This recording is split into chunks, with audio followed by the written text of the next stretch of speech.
ஒரு காட்டையே எரிக்க சின்ன தீப்பொறி இருந்தா போதும். அந்த சின்ன தீப்பொறி விழுந்த உடனே அது பெரிய நெருப்பாலாம் ஆகிடாது. முதல்ல அது பரவும், கொஞ்சம் கொஞ்சமா எரியும். அவசரப்பட்டு எல்லாத்தையும் ஒரே நேரத்திலே எரிக்க முயற்சி பண்ணாது. ஏன்னா நெருப்புக்கு தெரியும், சரியான நேரம் வந்தா தன்னால முழு காட்டையும் ஒளிர வைக்கவும் முடியும், எரிக்க வைக்கவும் முடியும். நீயும் அப்படிதான்.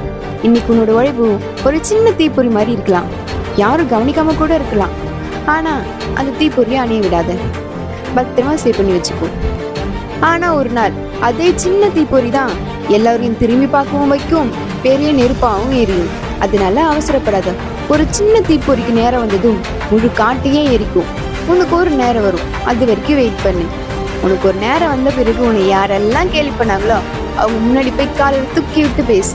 ஸோ அது வரைக்கும் பொறுமையா இரு, ஓகேவா? இந்த வீடியோ பிடிச்சிருந்தா மறக்காம என்ன ஃபாலோ பண்ணி சேவ் பண்ணிக்கோ. நெக்ஸ்ட் வீடியோவில் பார்க்கலாம். Bye bye.